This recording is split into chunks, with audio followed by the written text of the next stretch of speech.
Mas Deus abençoe. Eu quero chamar aqui o meu 12. Foi ele que eu... Não sei se foi escolha minha do Espírito Santo. Se foi minha, o erro é eu. Porque o Espírito Santo nunca erra.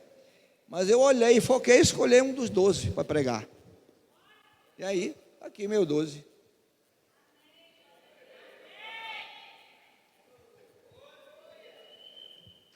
Ele vem aqui engasgado, mas amém. Amém, meu irmão. Deus abençoe sua vida aí, viu? Confiança está sobre ti.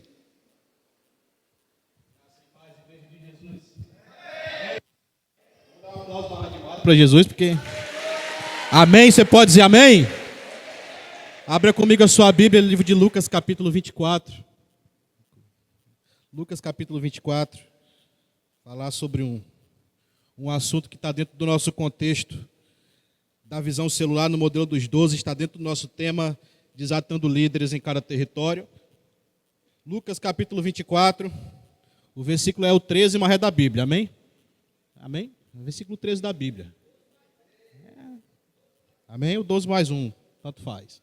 Já achou? Eu vou ler alguns versículos com vocês, porque se a gente não ler esses versículos, a gente não vai entender o contexto da história.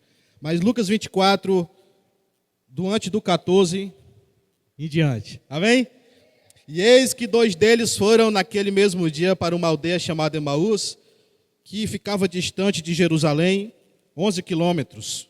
E iam falando um com o outro sobre todas estas coisas que tinham acontecido. E aconteceu que, enquanto eles caminhavam juntos, arrasados entre si, o próprio Jesus se aproximou e começou a andar com eles. Mas os seus olhos estavam impedidos para que não o conhecessem. Ele lhes disse: que tipo de palavras são essas que vocês conversam um com o outro enquanto caminham? E por que estão tristes? Disse-lhe, e um deles, cujo nome era Cleopas, respondendo, disse-lhe: és tu um estrangeiro em Jerusalém, que não sabe das coisas que têm acontecido nela esses dias? E disse Jesus: que coisas são essas? Eles responderam: a respeito de Jesus de Nazaré, que foi um profeta poderoso nos seus feitos e palavras diante de Deus e diante do povo. E como os principais sacerdotes, os nossos governantes, o entregaram para ser condenado à morte e o crucificaram. Mas nós esperávamos que fosse ele quem havia de redimir Israel. E todavia, além do mais, hoje já é o 3º dia desde que essas coisas aconteceram. Sim, e também algumas mulheres de nossa companhia nos surpreenderam, a qual de madrugada foram ao sepulcro e não acharam o seu corpo. E elas vieram dizendo que também haviam tido uma visão de anjos que diziam que ele estava vivo. E alguns dos que estavam conosco foram ao sepulcro e acharam isto mesmo, como as mulheres haviam dito, não viram. Então ele lhes disse, Jesus disse para eles: ó tolos, tardo de coração, para credes em tudo que os profetas falaram. Não convinha que o Cristo sofresse essas coisas para que entrasse na sua glória? Começando por Moisés, passando pelos profetas, ele explicou-lhes as Escrituras e todas as coisas a seu respeito. E aproximando-se da aldeia para onde iam, ele fez com que iam mais longe. Mas eles constrangeram ele, dizendo: fica conosco, já é tarde, já declina o dia. E ele entrou para permanecer com eles. E que aconteceu que, estando assentado com eles à mesa, tomou o pão e o abençoou e partiu e deu-lhes, e os olhos deles foram abertos e reconheceram ele, e ele desapareceu de diante deles. E eles disseram um para o outro: por acaso não ardia o nosso coração enquanto ele falava conosco no caminho, enquanto ele falava da Escritura? E na mesma hora levantaram-se, retornaram para Jerusalém, encontraram os 11 reunidos e os que estavam com eles, e dizendo: de fato o Senhor está ressuscitado, e apareceu também a Simão. E eles contaram as coisas que tinham acontecido no caminho e o reconheceram do partir do pão. Você pode dizer amém? A gente é acostumado a pregar e ler apenas 1, 2 versículos, quando a gente lê o capítulo quase todo, né? Os irmãos estranham, mas amém? Deu para entender o que nós lemos aqui? Eu quero dar um tema para essa palavra que é desatando a minha mente. Desatando a minha mente. Amém? Desatando a nossa mente. O Senhor Jesus quer deixar um recado para nós nesse lugar, nessa noite, para desatar a nossa mente. Para desatar a minha mente, desatar a sua mente. Pois é um dos princípios principais para que nós consigamos alcançar o propósito de ser um líder desatado no nosso território. Para que nós venhamos conseguir alcançar este propósito de realmente ser um líder que Deus levantou, preparou, separou, consagrou e desatou no seu território e na sua geografia, tem alguns princípios que nós precisamos caminhar até lá, para que alcançamos o êxito no nosso território, na nossa casa, na nossa família, em todos os lugares o qual frequentamos, o qual é o território marcado por nós. Nós precisamos, em primeiro lugar, ter uma mente desatada. Em primeiro lugar, precisamos ter uma mente destravada para as coisas de Deus. Precisamos ter uma mente liberta para coisas que Deus está falando no nosso tempo, na nossa geração e para a nossa geração. Existem coisas que a nossa geração precisa entender e a mente está travada para que esse entendimento não entre. Mas o Senhor quer destravar e desatar a nossa mente, a nossa consciência, os nossos sentimentos para que eles se voltem para Deus o mais cedo possível. Você pode dizer amém? Então Jesus, nós aprendemos, lendo esse capítulo de Lucas 24, que Jesus ele anda com pessoas. Jesus ele não está a fim de andar somente com os anjos no céu. Jesus ele não permite somente andar ao redor do trono de Deus no céu. Jesus ele tem prazer de andar com pessoas. Tem alguma pessoa aqui nesse lugar, algum ser humano aqui dentro nessa noite? Balança sua mão e diga: eu sou um ser humano abençoado. É com esse ser humano abençoado que Jesus quer andar. Jesus ele tem prazer de andar com pessoas, e ele anda com pessoas. E nós vimos no texto que 2 desses discípulos de Jesus, nós temos o nome de um deles, o outro não cita nem o nome, mas eram discípulos de Jesus, assim como nós aqui. Assim como eu e você somos discípulos de Jesus. Nós somos filhos de Deus. Se já aceitamos a Jesus, se já confessamos com a boca, se já cremos com o nosso coração que Jesus é o único, suficiente Salvador da nossa vida, e estamos vivendo uma vida caminhando num caminho de justiça e de retidão, nós somos já filhos de Deus. Se nós já abandonamos a mentira, nós já somos filhos de Deus. Se nós já abandonamos a prostituição, o roubo, se nós abandonamos a ganância, a avareza, se nós já abandonamos a truculência, a rebeldia, a feitiçaria, a religiosidade, se nós já abrimos mãos dessas coisas, nós já somos filhos de Deus. Se eu e você, que estamos aqui, já começamos a passar por esse processo de arrancar da nossa vida aquilo que não é de Deus, então nós já somos filhos de Deus. Eu estou olhando para uma multidão de filhos de Deus. Tem algum filho de Deus que pode dar um aplauso ao Senhor e dizer glória a Deus por isso? Você pode dizer amém? Filho de Deus. Não é qualquer um que pode ouvir isso. Não é todo ser humano que pode ouvir isso. Mas aqui nesse lugar, nessa noite, nós já estamos num processo de filiação, de legitimação para com o Senhor. Você que ainda não se converteu ao Senhor, e hoje é uma bela, ótima proposta de Deus para você, de aceitar a Ele nesse lugar, nessa noite, e sair daqui legitimado com o nome de filho de Deus. Amém ou não amém? Jesus, ele anda com pessoas. Foi Jesus que veio até os discípulos. Aconteceu uma situação em Jerusalém, e pelo que lemos aqui, pelo que a história conta, era um dia como hoje.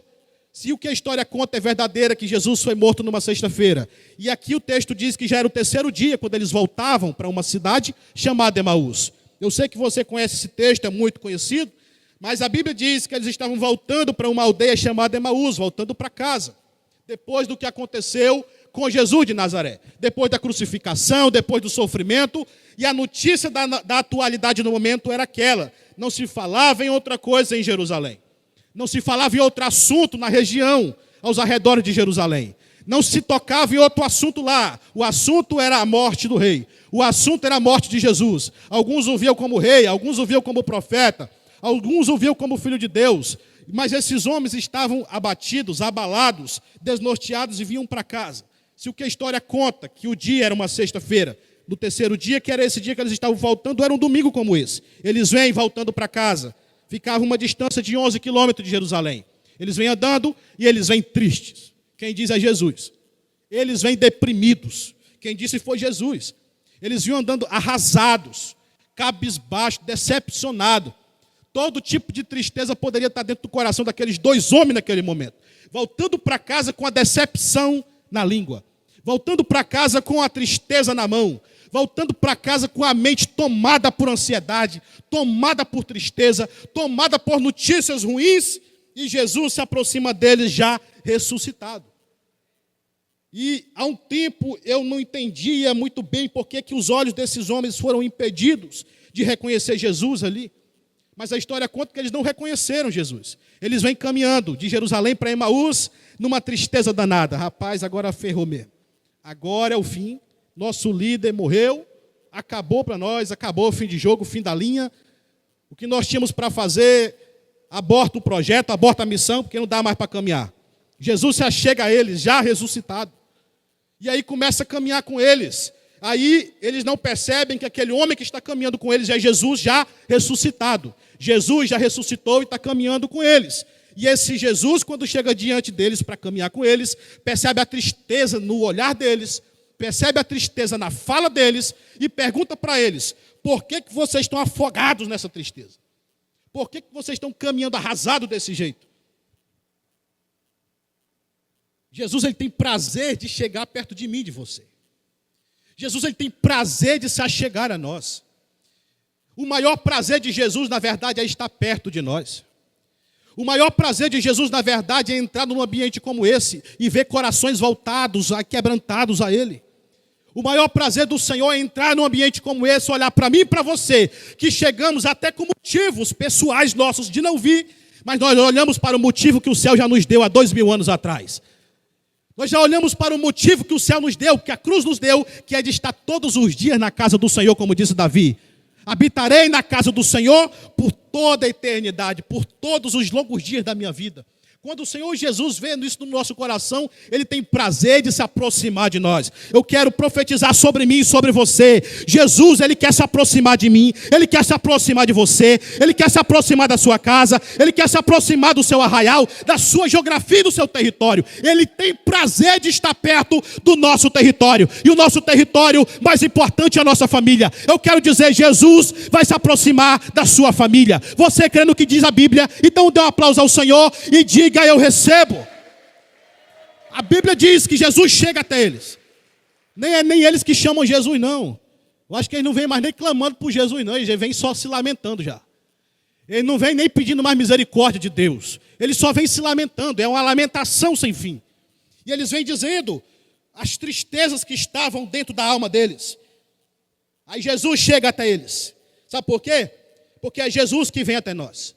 Quando uma pessoa está afogada na sua ansiedade, uma família, um casamento, um território afogado na tristeza, não há força, não há visão, não há como desenvolver em si mesmo a força para ir até Jesus. Aí é preciso que Jesus venha até nós para que nós sejamos salvos. Nem sempre estamos com força para ir até Jesus, mas Jesus, Ele é todo poderoso para sempre vir até nós. Nem sempre nós estamos com alegria e disposição. Nem sempre as famílias estão com alegria e disposição para vir servir ao Senhor com alegria, mas o Senhor sempre está com disposição e alegria de nos levantar de novo. Ele sempre se achega a nós. Mas a ansiedade, a tristeza, a depressão e os problemas do dia a dia vêm causando e arrancando e minando a nossa força, que é capaz de encontrar a Jesus sozinho. Por isso que Ele vem até nós. Mas nós fomos achados por Ele. Você pode dizer amém? Olha o que a Bíblia diz em 1 João capítulo 4, versículo 19. Porque nós o amamos, porque Ele nos amou primeiro. Nós amamos a Jesus, mas foi Ele quem nos amou primeiro. Foi Ele quem tomou a iniciativa de nos amar, de nos atrair. Mesmo sabendo das nossas incapacidades, Ele nos amou primeiro. Tem alguém aqui que é grato ao Senhor, porque Ele amou você e a sua família? Levante suas mãos, diga: obrigado, Jesus, por me amar. Eu não mereço, eu não sou digno, mas o Senhor decidiu me amar. Você pode aplaudir ao Senhor, porque o amor de Deus está sobre nós. O amor de Jesus está sobre a igreja. A igreja está de pé porque o amor de Jesus está sobre ela. As nossas células estão funcionando porque o amor de Jesus está sobre ela. As nossas coberturas, as nossas famílias estão de pé porque Deus nos amou primeiro. Você pode dizer amém? Porque nós o amamos, porque Ele nos amou primeiro.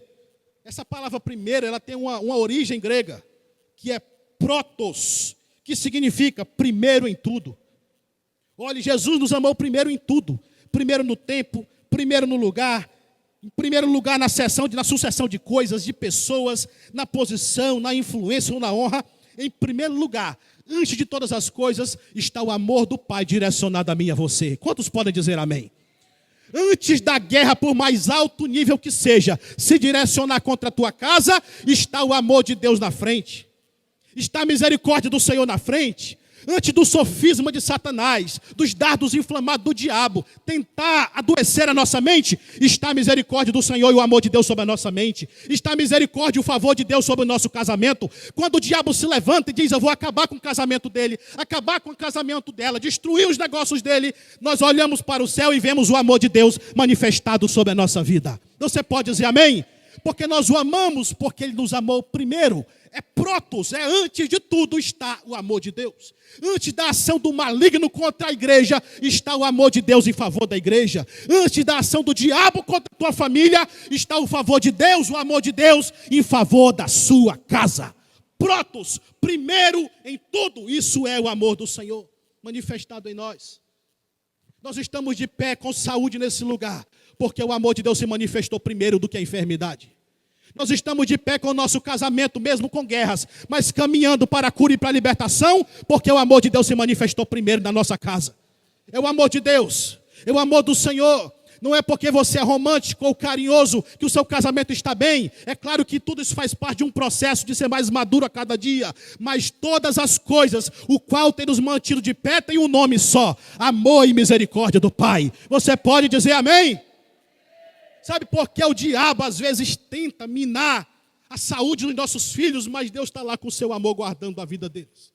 Deus está lá com o seu amor cuidando deles. E quando a guerra se levanta em um alto nível que nós achamos que vamos perder aquela batalha, o amor do Senhor se manifesta e nós obtemos vitória. Você pode dizer amém? Dá mais uma vez um aplauso ao Senhor, de honra ao Senhor. Glória a Deus. Antes da ideia de criar o mundo, Deus já tinha nos amado.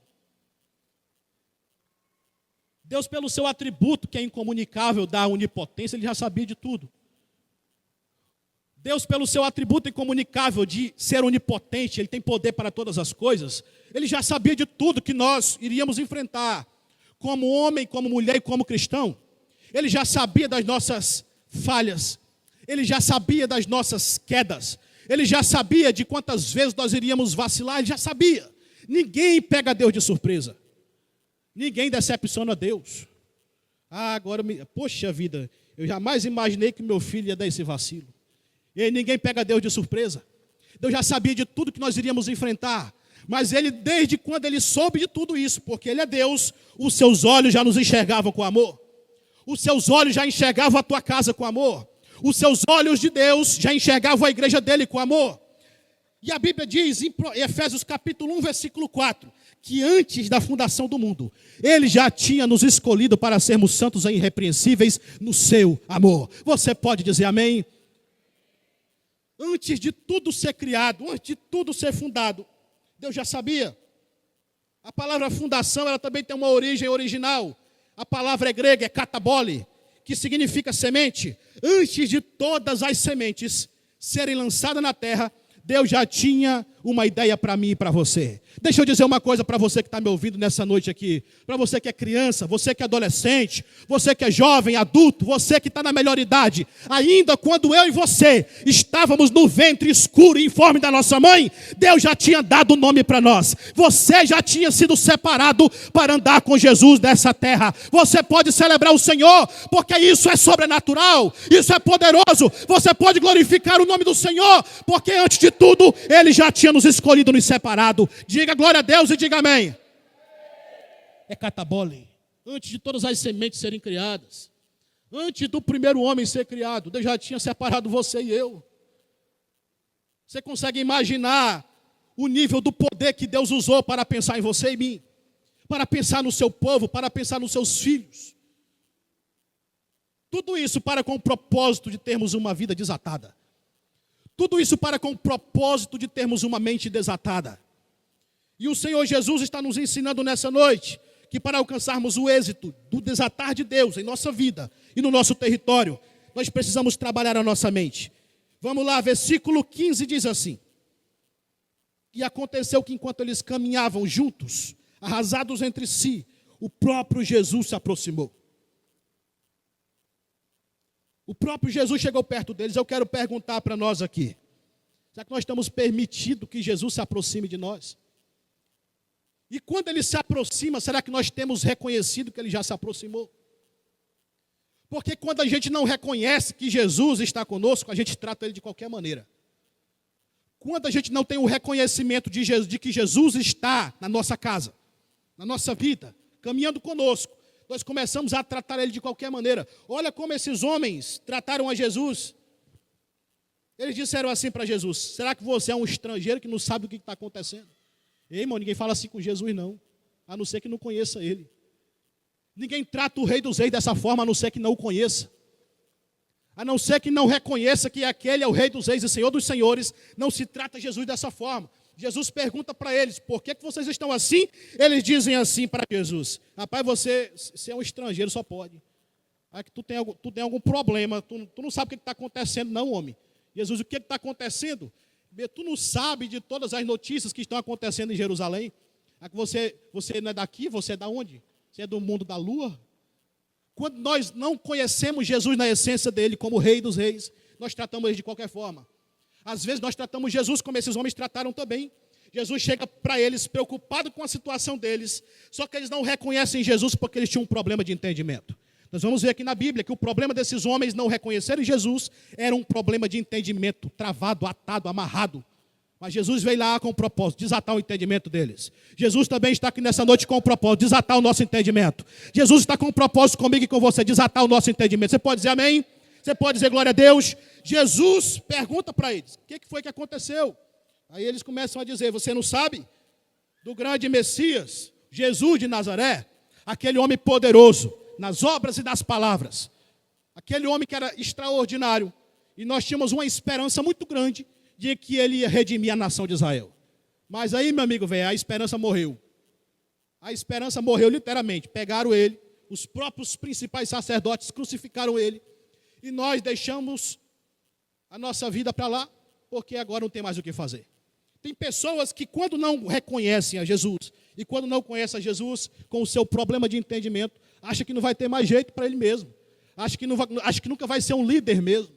Acha que nunca vai ser um 12 mesmo. Está na igreja, na visão celular, no modelo dos 12, que trabalha nessa visão linda de Jesus, mas não sonha em ser mais um 12. Não tem paixão para ser mais um 12. Todos nós precisamos sonhar em ser um 12 de Jesus aqui. Nós somos uma igreja na visão de Jesus. Sim ou não? Você entrou aqui enganado hoje, achou que era uma Deus é amor mesmo. Deus é amor. Você entrou aqui enganado, achou que era uma Assembleia de Deus. Não, você veio para cá sabendo que nós somos uma igreja desatada, avivada no poder do Senhor. E você entrou sabendo que o Ministério Filadélfia para as Nações é uma igreja na visão celular, no modelo dos 12. Então nós precisamos despertar isso em nós. Nós temos que sonhar em ser um 12 de Jesus. Nós temos que sonhar em liderar, nem que seja a nossa casa com honra. Todo mundo aqui foi chamado para ser um líder. Talvez você não seja um líder um dia de muitas células, mas você é o sacerdote e o líder da sua família. Você é o sacerdote e o pastor da sua casa. Não existe ovelha estéril no reino de Deus. Toda ovelha dá fruto. Nem que seja somente a minha casa, mas não existe ministério maior do que esse, do que ter uma casa curada, uma casa liberta. Os filhos no altar do Senhor, quem recebe isso na sua vida? Os filhos, a sua família prostrada no altar do Senhor, servindo e adorando o Senhor até que Ele venha. Essa é a missão que Deus nos deu. Só que para isso nós temos que desatar a nossa mente, para que nós venhamos desatar lá no nosso território. Amém ou não? Jesus já sabia o que estava de errado com eles. Jesus já sabia. Ele queria ouvir da boca deles. Jesus queria ouvir da boca desses homens o que estava acontecendo dentro deles, embora ele já soubesse. Embora ele saiba como você está aqui nessa noite. Ele quer ouvir da sua boca. Ele quer ouvir da sua boca o que você tem para dizer para ele. Ele quer ouvir da nossa boca quais são os nossos sonhos em relação ao ministério de Jesus, o qual Ele nos entregou.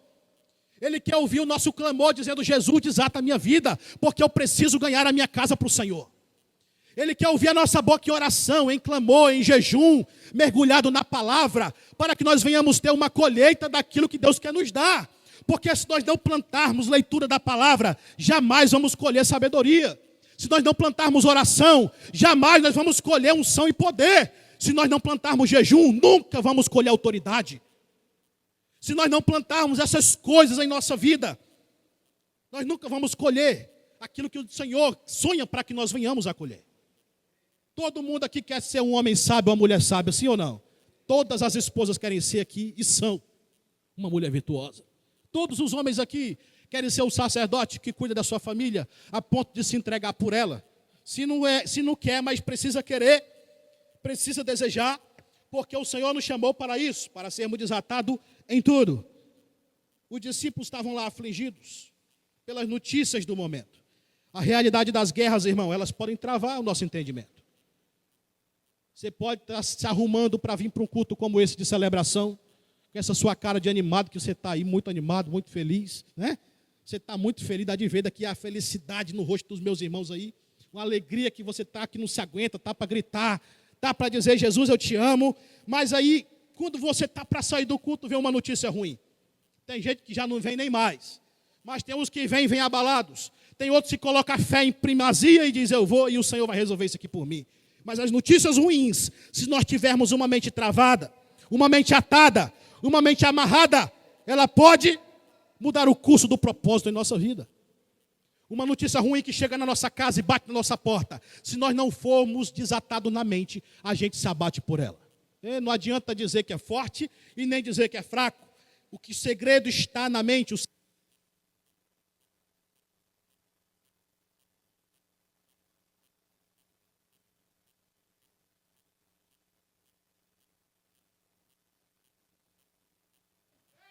Para agir sem fé.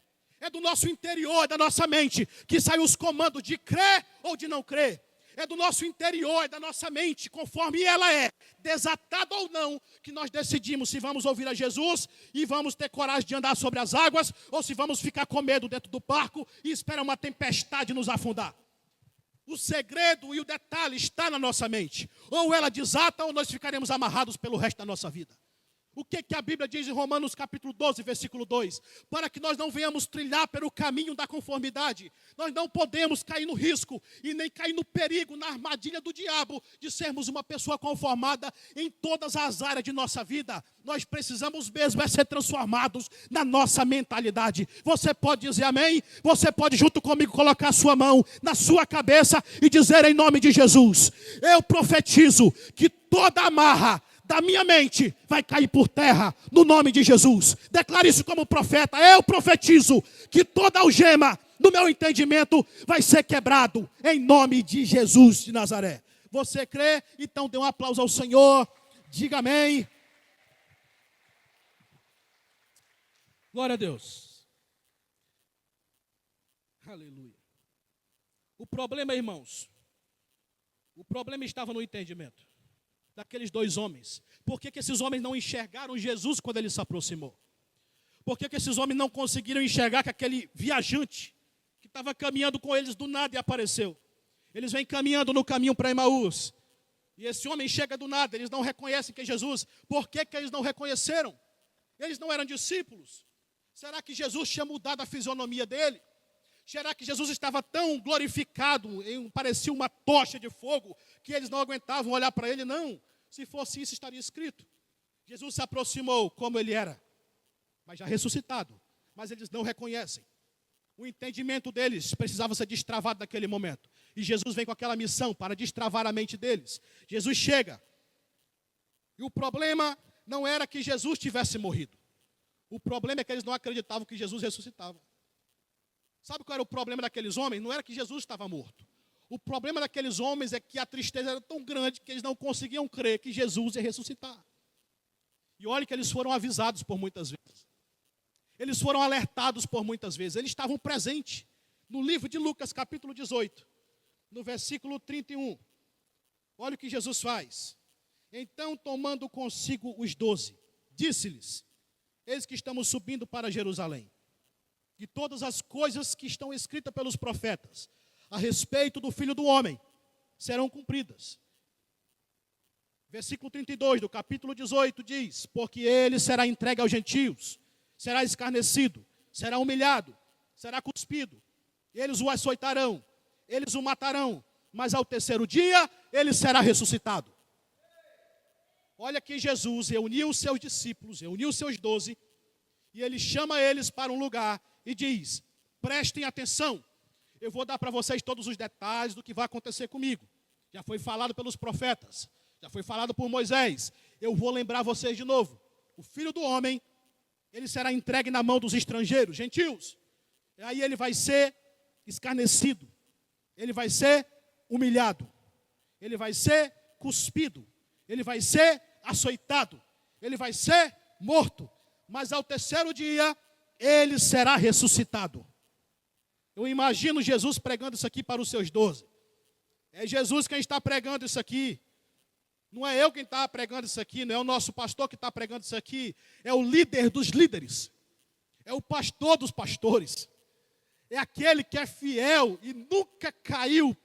É aquele que é fiel e nunca pecou. Aquele que é o Filho de Deus. Aquele que vai voltar para buscar a sua igreja. Ele está pregando para a sua equipe. Aí ele dá todos os detalhes. Irmão, se eu dissesse para você criar na sua mente a seguinte meditação. Imagine e medite comigo o apóstolo Pedro pregando aqui nessa noite para nós. Quem seria que ficaria regozijado no seu espírito? O apóstolo Pedro, aquele homem que a sua sombra curava. Aquele homem que quando pregou a primeira vez, quase 3.000 almas se renderam ao Senhor.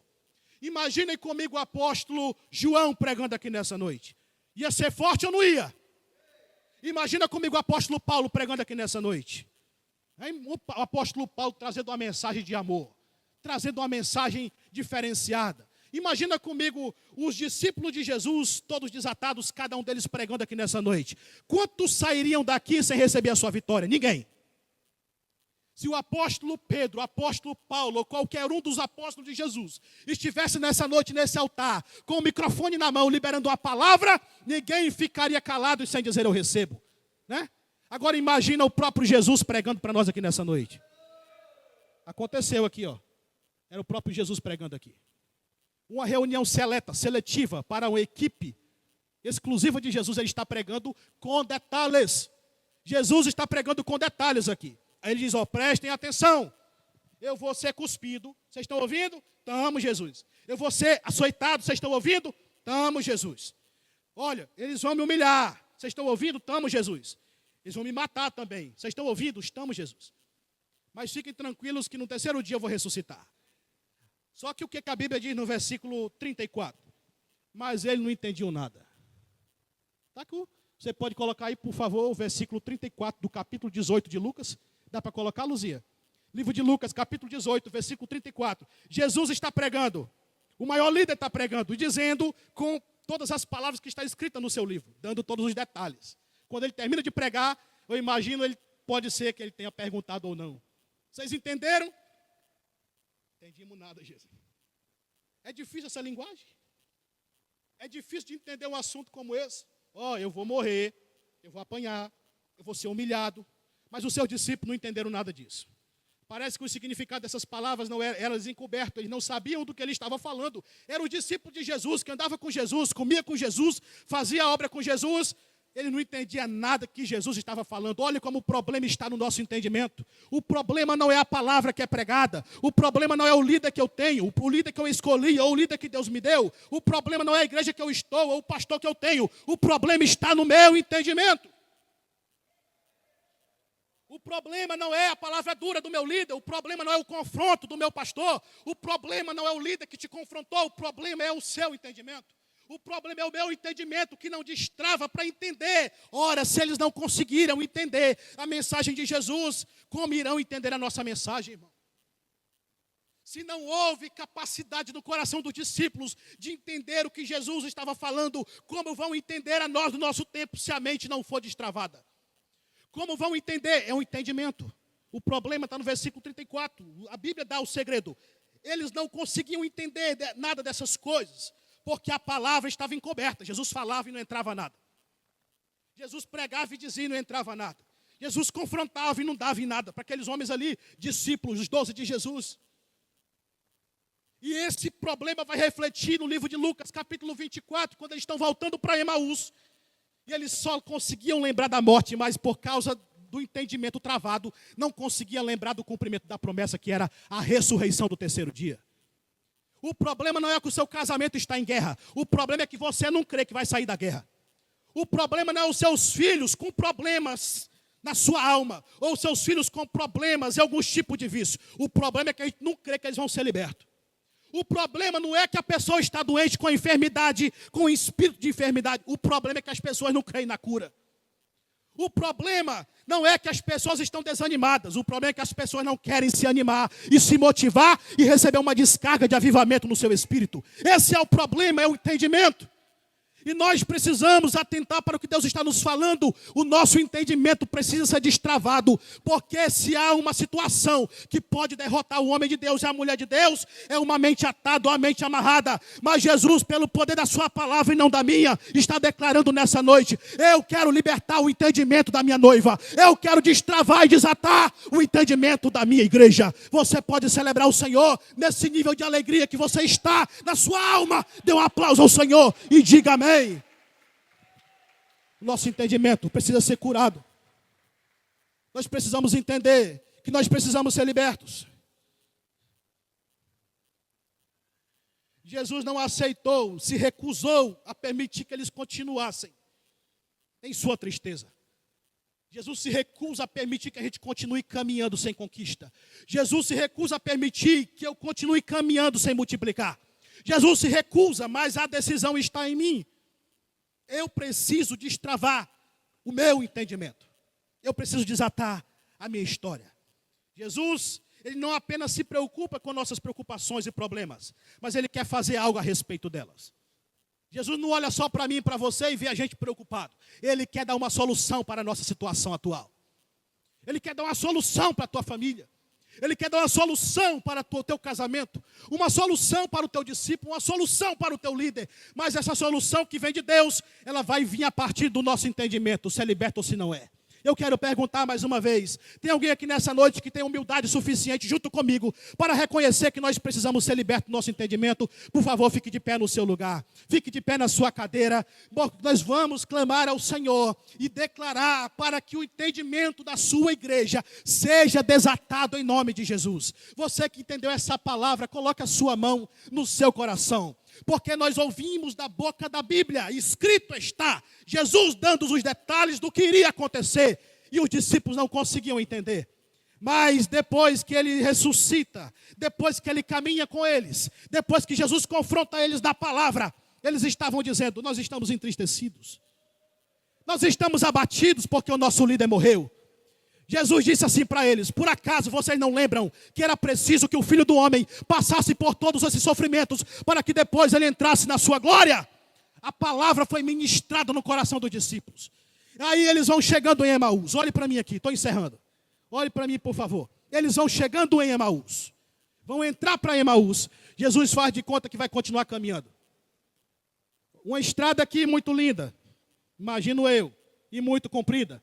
Eles vão virar para algum lugar para entrar em Emaús. Jesus diz assim: tchau. Ele diz: não, Jesus, fica conosco aqui que está ficando de noite. Vem para cá, vamos ficar conosco aqui. Aí Jesus, como ele só quer um convitezinho mesmo, né? O diabo não, o diabo é traiçoeiro, o diabo é intrometido, o diabo é comunista. Ele gosta de invadir as coisas dos outros, né? Ele gosta de invadir o que não é dele. Jesus não, como ele só queria um convite, ele vem, ele entra. E aí, quando ele pega o pão, sentado na mesa da comunhão, os olhos dos discípulos são abertos e o entendimento é liberto. A palavra entrou no coração deles. Aí eles dizem assim: por isso que o nosso coração estava queimando, quando ele falava naquele lugar. Por isso que o